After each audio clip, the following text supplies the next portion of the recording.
that sound, which means it's another week of high school football in North Georgia. Hello, everyone. Welcome into the North Georgia Sports Report podcast. I'm your host, Will Cooper, alongside my co-host, working double overtime today, if you will, handling some basketball, handling some football, helping me analyze some things, breaking it down. Of course, you know him, you love him. It's the smartest man we know. It is Art Mosley. Art, how you doing, my friend? Coop, I'm only the smartest man I know in my own head. Once I get out of that atmosphere, I become a barely above average Joe is what I would consider myself, and that absolutely loves high school football and talking about it and chopping it up. And I'm just excited to be here. I'm excited we're back because that means one of our county teams won Friday. At least one of our county teams won Friday night. We'll get into that momentarily, but it's playoffs season. It's win or go home. There's a sense of urgency.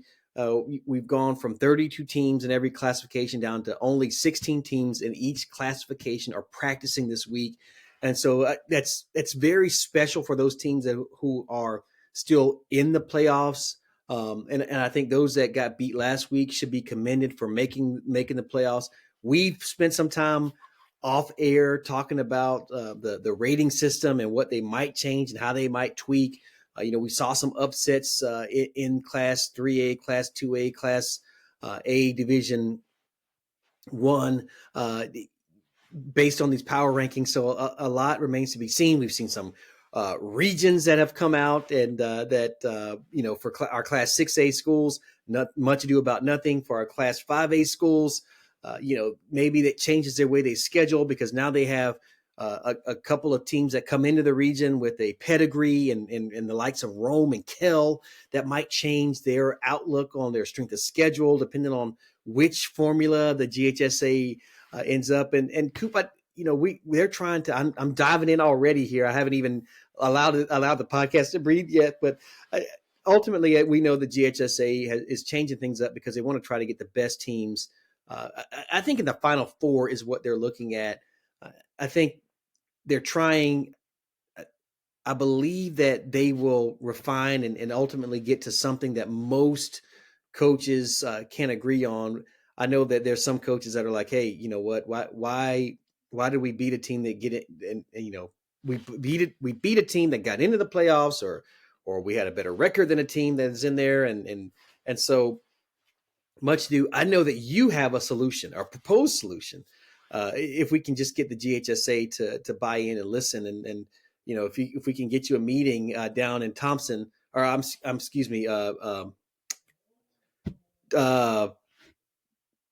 County, Thomaston, Upson County is what I meant. Then perhaps we can fix this situation. But yeah, look, I mean, and I say, we tried, man. How are you doing, Coop? I mean, you guys have no idea the amount of mental gymnastics that Coop has gone through to try to fix the GHSA PSR or just a playoff math, if you will. And Coop, are you going to release that to the public? Is that? Yeah. By the time this podcast is up, I will release what we're calling the Cooper Rating Index, the CRI as it's known. It is available for purchase if the GHSA would like to, include me in that. The formula's out there. It's not, I came up with it, but in all honesty, it's just a way to analyze it. So check the website, northgasportsnetwork.com. It'll be on our Twitter account as well. It's not the perfect solution. Art and I just got done talking about some things that I might even tonight go back and refine. But what we've put out is at least an idea. Art, you and I have had the pleasure and the very unique experience of talking to 6 coaches that we know well and asking each of the 6, hey, what do you like about this? What don't you like? Head-to-heads came up. Replaying teams and regions came up. So when we took that feedback back, I said, this is a way to do it where you don't have to have a math degree to do it still. It's easy to calculate. It makes sense. It rewards regions. So I'll put that up on the website so everybody can take a look. Tell me how stupid I am. Tell me how smart I am. You let me know. One quick note. This is not the Cooper Predictor. It's totally separate. A ranking is not a rating. As Art and I have debated many times when going over our Cherokee County power ratings, this would be a perfect time to use that in county. So this is just a resume reflection. So with all that out of the way, I do want to invite people to take a look at it. Again, share your thoughts. Maybe it's the North Georgia Sports Network family that comes up with the solution that's needed, because right now it seems like we're going further and further into the lion's den based on what the GHSA has been discussing recently. Yeah, and Coop, I don't want to disparage or GHSA at all. The governing body for athletics and activities in the state of Georgia, I do think they're trying to find a way that is transparent, and I think that's the issue. Mm-hmm. Even you mentioned, and I haven't been keeping up with this as much as we've kind of flipped the calendar to basketball season. They're talking about bringing in the Maxwell rating, but we don't know the nuts and bolts behind the that rating. And I think that's a point that you brought up to me, which is I think you made some very succinct and clear points on that.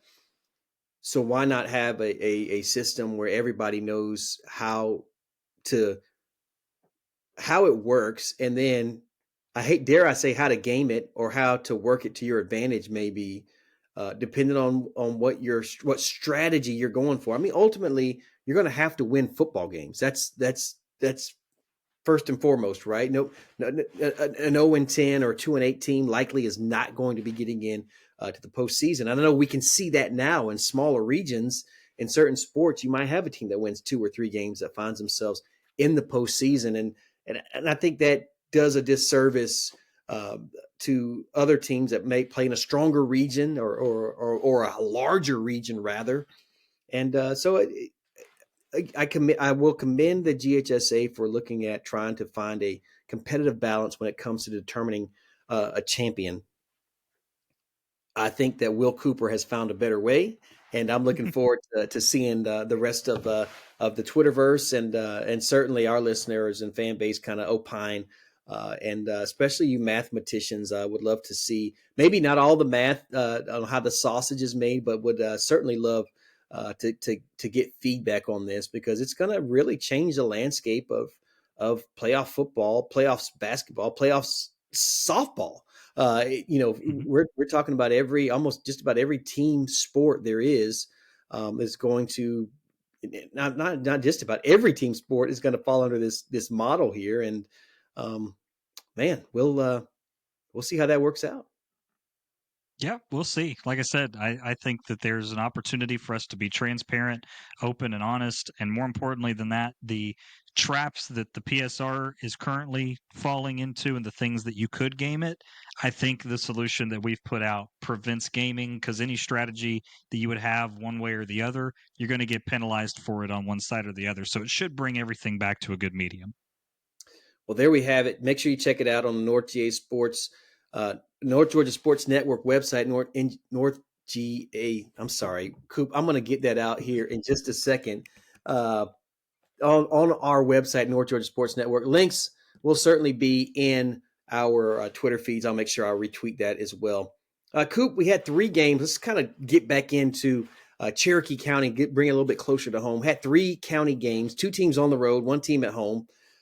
The 2 teams on the road came up short. Short might be an understatement, but really David versus Goliath matchup. We talked about it last week, especially Woodstock going down to Thomas County Central. 73-14, I believe, was the final in that one. And then certainly Creekview going to Middle Georgia and facing a red hot Houston County team. 59-14, Coop, if my memory serves me correct.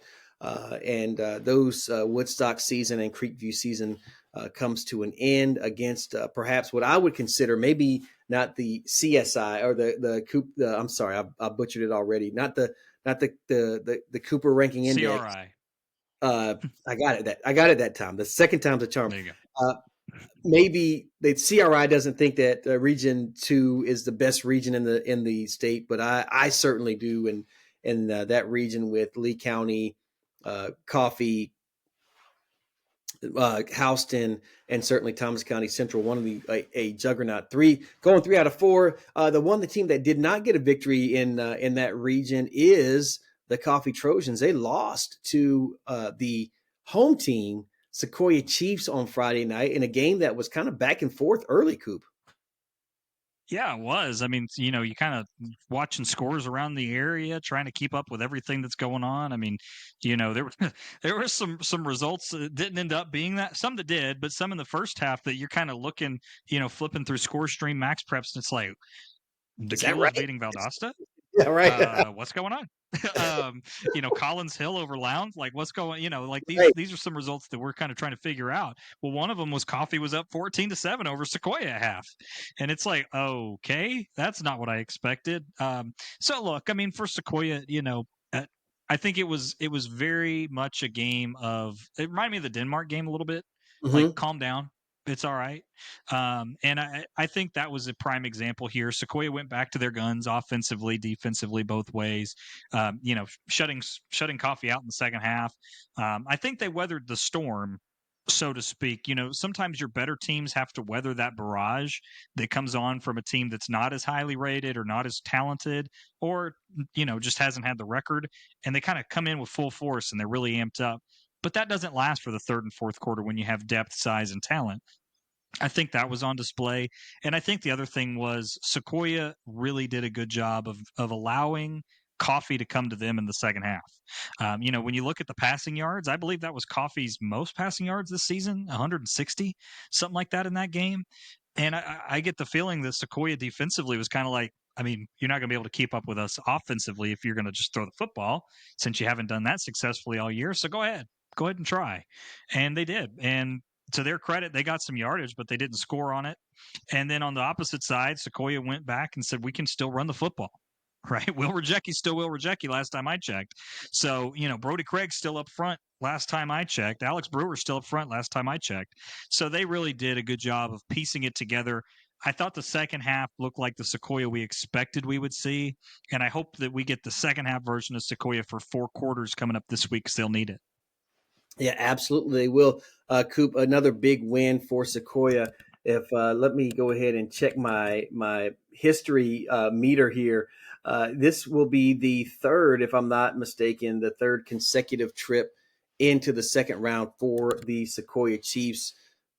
The 2 years ago, made it to the second round, were eliminated at Douglas County. Last year, made it to the quarterfinals. Certainly, we talked about that game against Coffee, but were able to go on the road and beat Woodward last year. And now this year, the Newnan Cougars come to town from the south side of Metro Atlanta, and will face the Sequoyah Chiefs on Friday night, 7:30 at Skip Pope. Coop, before we get into it and break this game down, I think it's time we bring back Coach Teter. He's been good to us all season. We appreciate having him on. He's back this week. Never gets tired of talking to us, so we appreciate it. Let's go to Coach Teter right now. And joining us now on the North Georgia Sports Report podcast, the head coach of the Sequoyah Chiefs once again this week, Coach James Teter. Coach, thank you for being back with us. Thanks for having me again. I appreciate it. Glad to see you all for another week. There you go. I was just about to say, if we get to see you, that means something went right. And obviously came out with a win last Friday. Coffee comes back into town. There was a lot of buildup around that. Slow first half, but really took over in the second half there. Talk us through that game. Did it kind of play out the way you expected? Were there some things that popped up that you didn't expect? How did you feel like the guys responded that Friday? No, I thought the guys responded really well. Did we probably hope it would have went a little more smoother right there in the middle? Yeah.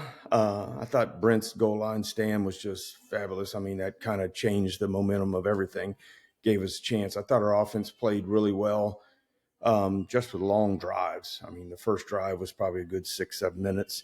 And then the 98-yarder one that just put us back ahead was just good. I mean, it was just a different atmosphere, I guess, for playoffs, everything. Even at halftime, our kids didn't seem to be worried. It just felt like we just had to have one good drive and we get right back in it. But I think for the most part, we played well enough that, this time of year, you're trying to survive in advance anyway. But we're pleased with what we did. But we know there's some things we got to fix. We had a lot of talk this morning in film and everything about some things we want to get better at. And then, Newnan is a different totally style team. Coach, you talk about these long, time-consuming drives, and I almost feel like that has become synonymous with Sequoyah football going back several years. What is it that you're able to do under different offensive coordinators that allows your team to take a ball and go 98 yards, 80 yards, 90 yards, and chew up 7 or 8 minutes and really demoralize the opposition? I don't know if it's what the answer might be, but I just think it's just what our roots have been for as long as I've been here. The wing T part of it, and that's just part of being in the wing T. That style of offense. We don't try to get too flashy, and Coach Jack has done a really good job with that. Joey Marinelli, when he was here, did a really good job with it. And I think it's just being in that background has helped keep us in that pound and grind it out type atmosphere of offense. So I think that's just it. And our kids believe in that and they buy into it. And then, we throw when we need to. And I think that's what keeps people off balance a little bit. And, tendency wise, it's kind of hard to see some of that stuff with us because we'll run it on 3rd and 8. But it's just our mentality. But I think our kids have bought into that. And I think it's a physical thing. And I think it's a kind of wears on the defense. So I just think our kids are used to it. And that's just kind of what they grew up in, the system. Coach, as we kind of look back on that game, Coffee came out and they ran the ball for over 100 yards, but that's to be expected for what they've done all year. But they threw the ball for more effective yardage than they have all season long. Was that something that you guys as a coaching staff were willing to say, you know what, if they want to try and pass the ball on us, so be it. We would rather stop the run? Or is that something that kind of popped up in the game and it's like, wow, I didn't expect that they were going to try it that many times?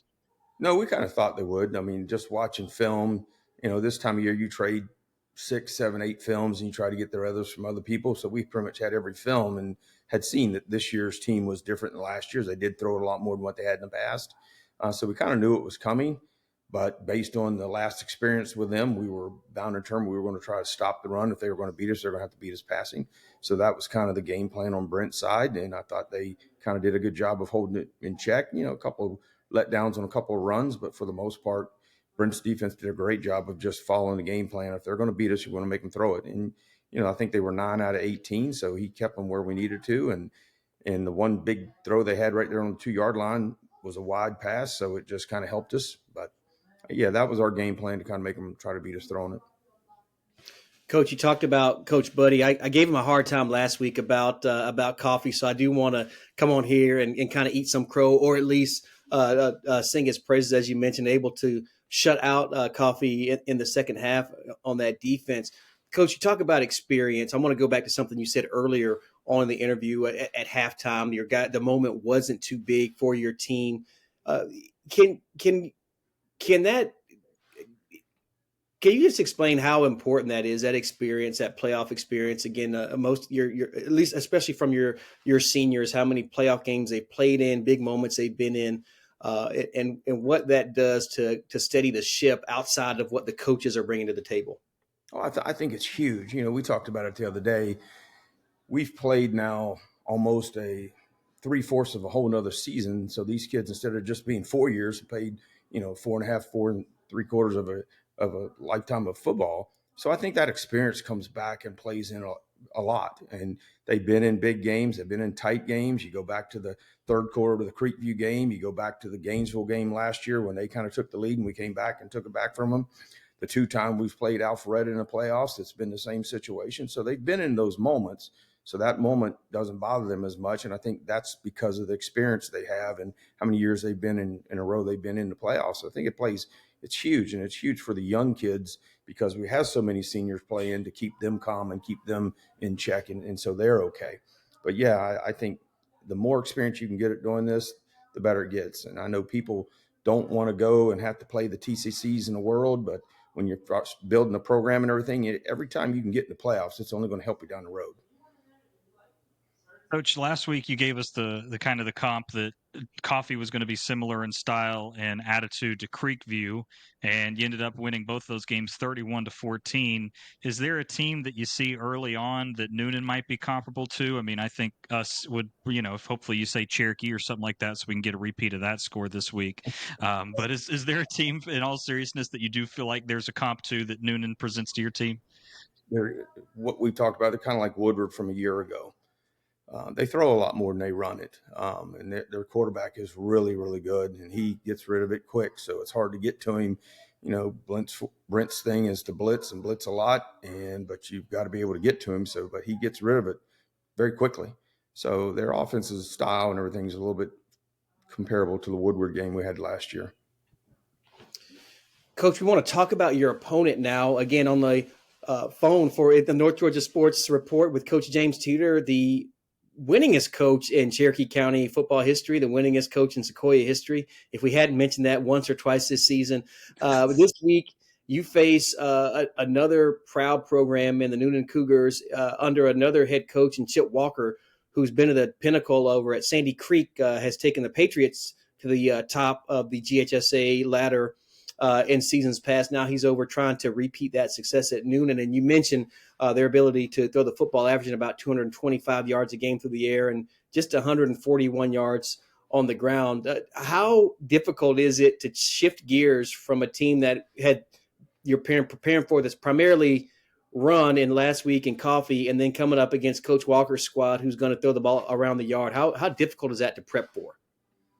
It's hard a little bit. But that's kind of Brent's style. His defense probably plays more to teams that like to throw it a little bit more.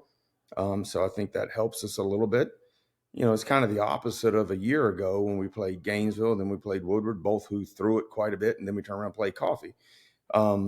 But I think just in this whole season put together is allowed these guys to get to this moment. And I think what Brent's done all year long, and they've shown just even in last week, the ability to adjust and adapt to what type of offense they're going to play.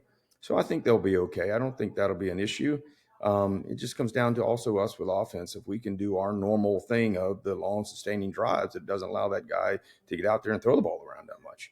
So that'll also be in the game plan, but I think our kids are prepared for it and ready. Well, Coach, we certainly appreciate you taking time again, as always, to meet with us. Looks like the weather, hopefully the rain will hold off on Friday, but the temperature, the cold's going to hold off. Looks like we're looking at lows and maybe in the mid 60s on Friday night. So it should feel like September at Skip Pope Stadium.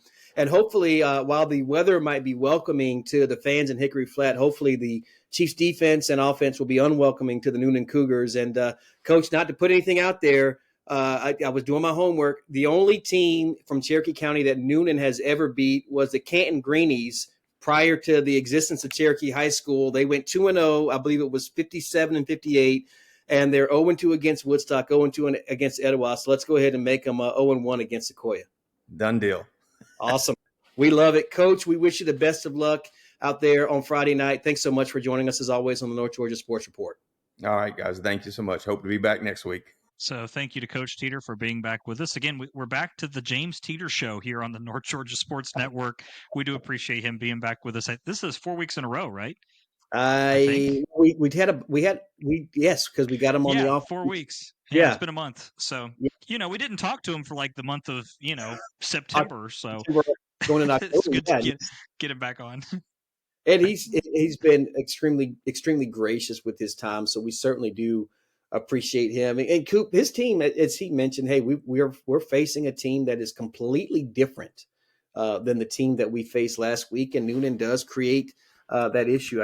We went over a few kind of high level stats. They're averaging 225, just under 225 yards a game through the air and 141 yards on the ground. So Sequoiah's secondary will certainly have their work cut out for them. As you look at these two teams, Coop, what are your thoughts on Newnan coming into Hickory Flat and their chances, or even Sequoiah's chances of defending home turf? I think that this is a game where styles make fights, and I think this is a prime example of that. I think Coach Teter kind of alluded to it, that Sequoiah's strength on defense is really in their pass defense. When you think about their secondary that's really come on strong, Asa Goings, Brooks Darling, all these guys that we see in the back end for Sequoyah, I think that's a strength for them. And at the same time, I think he kind of said the quiet part out loud there, but can Sequoyah have 10-minute drives? Can they shorten this game, get out of there by 9:30? We always used to joke back in 2018, 2019, that Coach Teter had a bedtime at 10 o'clock. And if he didn't end the game by 9:30, he wasn't going to make it in time. So, I think we'll see some of that too this week. Again, Will Rajecki, I expect will call his name 20, 25 times. Colby Martin thrown in there, 10, 15 times when needed. It's nice to see Maddox Waller get involved last week. Just wanted to mention that since we didn't get to earlier. But Newnan at the same time is not just your average second round team. There are some easier matchups that could be had. Newnan comes in 9-2 with the win last week, and they score points pretty well. So this is a team in Sequoyah that can't really afford to get off to a slow start like they did last week, because if you do, you could look up and see Newnan up 14-0, 21-0, and if that happens, then you're going to be playing catch up, which isn't really Sequoyah's game. We kind of saw that in the River Ridge game, that they're much better with playing with the lead than they are with, trying to catch up, which might be true of everyone. That might be the most redundant thing I've ever said in the world. But still, there's something to that. So I think that when you kind of look at it, Cooper Predictor likes Sequoyah by 17 in this one. That margin might be a little hot for me. How does Coffee compare to Newnan if you're looking at components there? I don't know. I'll stick with it. So give me Sequoyah by 17 in this one. Wow. Going big number here. Sequoyah by 17. Newnan, also known, at least I would, the most recent famous person out of Newnan for me is Alec Ogletree, the linebacker. And he was an absolute stud for the Cougars, absolute stud at the University of Georgia. Coop, this is a team I think that I agree. Sequoyah can't get behind early, because I think Newnan is a team that can run away and hide. You talked about their scoring. They are scoring a little bit fewer points than Sequoyah, but averaging about 38.6 points per game this season. And we talked about them offensively. Their quarterback, Brody Campbell, is thrown for 2,352 yards and 23 touchdowns, completing about 66% of his passes.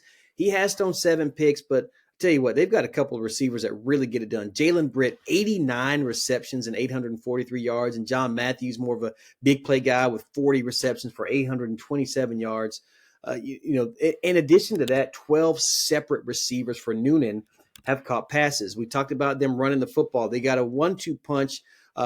Cameron Davis and Sean Greer, those guys have combined for about 1,070 yards and 19 touchdowns on the ground. On the other end of the spectrum, we look at Newnan. They're allowing a few more points than Sequoyah. Coop, I believe about right around 22, 23 points a game they're giving up. They do play in a region with what I would consider the top team in this classification, and that would be the Langston Hughes Panthers. I think that certainly may skew that a little bit. And I'm trying to pull up my score here. If I was a little more prepared, I believe Hughes beat them pretty 33-0, I think. Yeah, pretty handily. So take that with a grain of salt. But Hughes did that to everybody, going 7-0, 10-0 in the region. And I tell you what, in region play, I believe that was the Newnan game was the closest game that Hughes had. So again, figure that out. This is a team that Newnan ended up in a 3-way tie. So they could have just as easily been the 4th seed, depending on how things shake out. They lost that game to Northgate. Also, again, we mentioned they lost to Hughes, also beat Lovejoy, who was the other team that ended up 5-2 by 10. So a Cougar team that has won 5 straight games entering this matchup. So they've known how to win. They've put up at least 38 points in each of those contests, 38 being the lowest. Scored 42 against McIntosh, but barely got out of that game with the win to the McIntosh Chiefs, a team that ended up 3-7. So I think this is a Newnan team that you're trying to figure out which version, how good can they be, which version do you get. I think this is a very winnable game for Sequoyah, but I'm like everybody else, and especially Coach Teter. I think they're going to need to put together some drives and use their offense to play defense, because I don't think Coach Buddy wants his defense out there for in a 48-minute game. I don't think he wants them out there for 30 minutes or even 24 minutes at that measure. And I think this is a game where Sequoyah can wear down Newnan's defensive front. And as we look at this going in the 3rd and 4th quarter, I think Sequoyah finds a way to grind one out. I think this game is a lot closer than 17 points, Coop. And I think a one-score game is probably not out of the question. And as a matter of fact, that's where I have my line here. I like the Chiefs to win a score maybe 30-22, 31-23, something like that. 8-point victory for the Chiefs. They move on and they will host a quarterfinal game for the second consecutive season. That's my prediction. So how many points would you give me against the spread? 10? So you would take Newnan would get 10 points? No, I'm saying, like, can I, if I'm picking against the spread, is Sequoyah a 10-point favorite? Like what would you put it at? Yeah, I know 9.5. your margin was 8, but 9.5. you want to put a Travis Scott meal on it? Now that you say that, Coach Teeter's going to put out his old bag of tricks, and I know we don't. No, I don't want to do that. And this is the other thing, because every time I've offered to do that, you've denied me. So I don't want to do that. This is we can just continue to talk about it until my dying days. We don't talk about maybe an X factor of what coaching brings to the table. We did mention a little bit Coach Walker's success at Newnan, in his success previously at Sandy Creek, and great runs that they've had in the past. But I think something has to be said for a coach who's been there, done that. And while he might not have the same Jimmys and Joes on this Newnan team yet, or as they continue to develop them, I just think the fact that this guy has been able to coach at a high level certainly might add adds another factor that you don't necessarily see statistically when you're just evaluating X's and O's.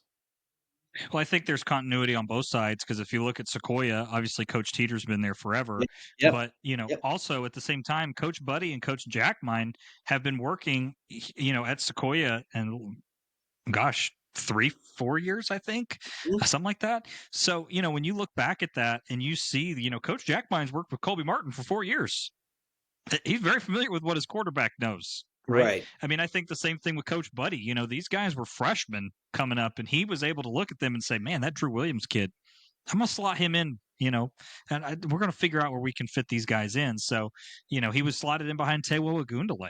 I mean, I think that's kind of what we see with these coaching staffs, especially at Sequoyah, is that when you have a team that normally goes on a run, like think about River Ridge in 2020, right? Tyler Jones bumped all the way up to head coach at Cambridge, right? He left the next year. Well, then the continuity changes a good bit.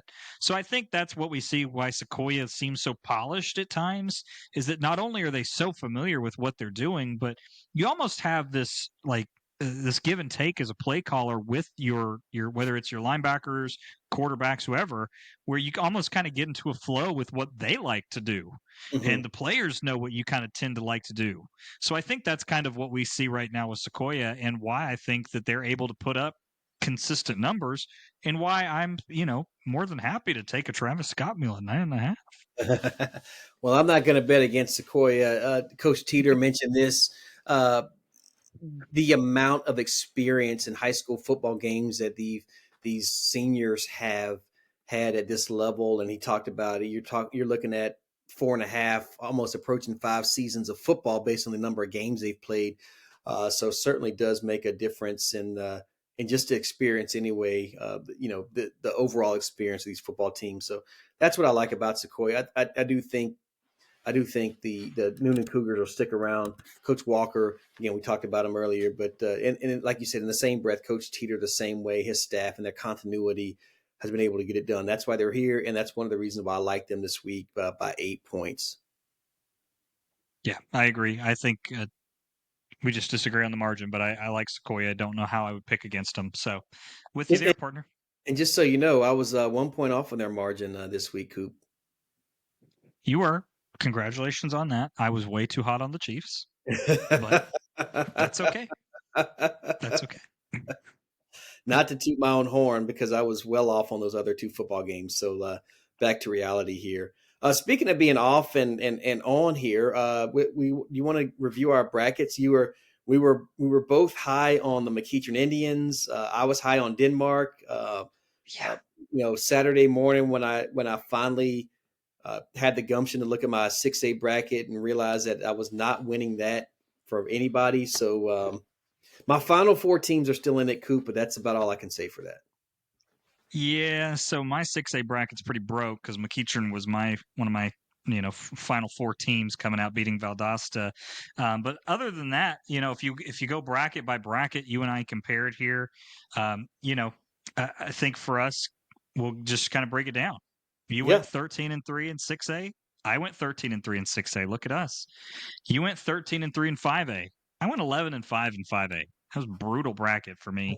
And you and I both kind of were like, man, we kind of don't know about the Sprayberry pick anymore.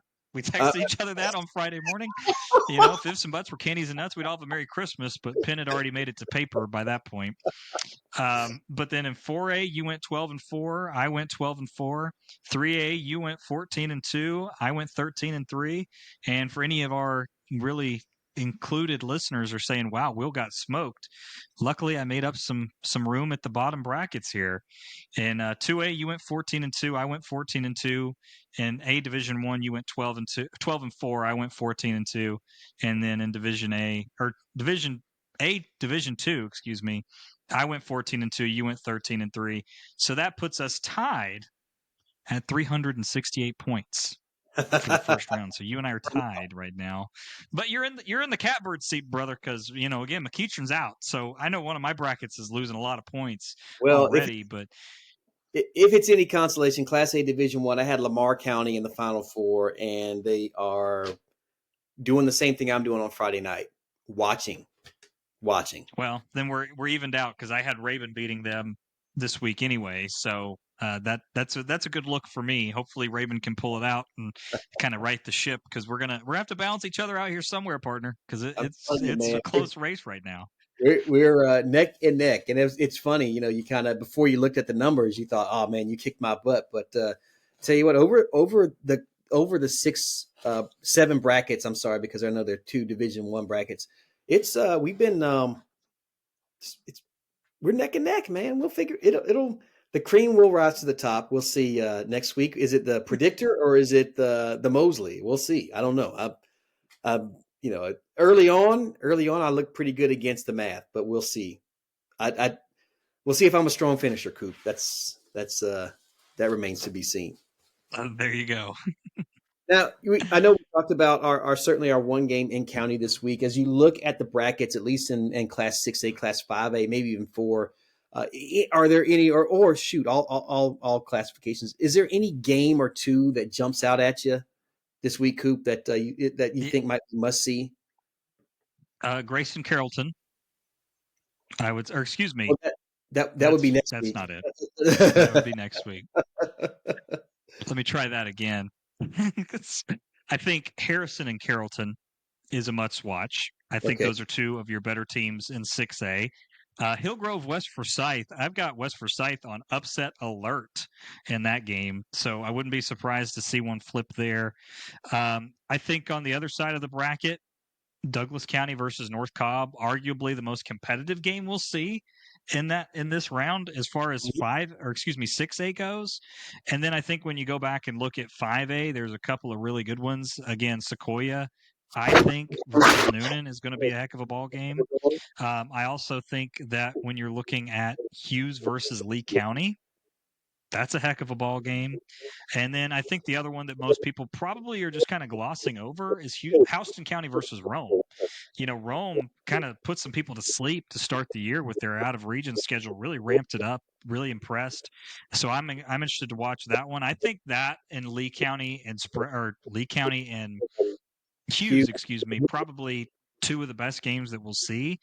And then that's not to dismiss, you and I get to settle a debate that you and I have been having for seems like weeks now. Is Jackson County, who whips up on the scrubs, worthy of a spot in the conversation with the teams like Milton that have lost to really good football teams? I think we'll see. I think we'll see how important margin of victory is in determining how good a team is or not. I think that'll answer that question. We'll see. I know that you at least the Cooper predictor, not you personally, but the Cooper predictor believes in Jaxco. I believe in and we'll certainly see that. And I echo your sentiment. I think Douglas County North Cobb is probably, in my opinion, the best game in Class 6A, and from a competitive standpoint, as you talked about. And then Hughes and Lee County, you want to talk about a team that is no stranger to going on the road and knocking teams off, and not just this season, but Lee County. So Hughes better not be falling asleep. I know they've rocked a lot of people to sleep earlier this season, but I think that's a team that needs to be on upset alert. I think a very curious game for me is this Gainesville Brunswick game. I think Brunswick is another team that plays in a region that could leave something to be desired. They were upset earlier by Statesboro in their region play, but then Statesboro kind of fell off and lost to a couple teams. The Blue Devils did win their first round of game against Hab Central. I'm going to pat myself on the back for picking that one. You got it. But again, I think Gainesville Brunswick might be a sneaky good game. Houston, Rome, as you mentioned, I think that's going to be fantastic. So really a good slate. I think Roswell probably the lucky dog here, pulling Clark Central, who beat Effingham County. They've got a great draw in this second round. I think they should win handily in TCC. But those other matchups, I think all those teams should leave something to be desired. And I know that the WLJA 101.1, the Pulse game of the week, actually they're going small ball or small classification this week. They'll be up in Chatsworth as the North Murray Mountaineers take on the Sumter County Panthers from Americus, Georgia, in a game that I bring this up, Coop, because we both have Sumter County in the finals in Class 2A, and I think that this could be a sneaky good game. Hudson Hewlett, a quarterback, kind of the Lad McConkey Jr. I don't want to put too much pressure on the young man. He kind of does it all for North Murray, and he throws touchdowns, catches touchdowns, runs touchdowns, picks off passes, sacks quarterbacks, takes tickets, and serves you popcorn at intermission. He kind of does it all. We'll be facing a very difficult and tough Sumter County team, but really good. I think in that Class 2A bracket, Coop, that might, in my opinion, that's probably the toughest bracket in the state to win. If I'm looking at teams, both Carver schools, the one from Atlanta and the one from Albany, Pierce County, Appling County, North Murray, Sumter, Rockmart has had a fantastic season. I like them, and even Morgan County. So a lot of good football to be played, but to kind of round it out here with some great games in Class 4A, Class 5A, Class 6A, and I'm looking forward to Friday night. Well, when I say I'm looking forward to Friday night, our basketball season gets tipped off in earnest this week. By the time this drops, we will have already played a game, and we have another one on Friday night. And so I'm anxious to leave Friday and turn on either WLJA or CON if the games are over, to kind of get score updates and see what's what. And man, I'm hoping that we're back here next week to talk to Coach Teter, because that would mean that the Chiefs are back in the quarterfinals and the county team is back in the quarterfinals. That for them would be the second consecutive season. Hey, man, I certainly hope so. I think it looks pretty good, but, like I said, it's going to be a competitive ball game. I think I'm with you on that. So here's hoping, man. We're rooting for the Chiefs hard. We know they can do it. They got the talent to do it. Let's get ready for another week. And, hey, I hope everybody enjoys it, man. This is what it's all about. Getting here in late fall, days are short, Friday nights with a fire, watching a little playoff football. Or, you know what? If you're in the area, go out. Go out and watch it. What are we doing? Absolutely. Woodstock.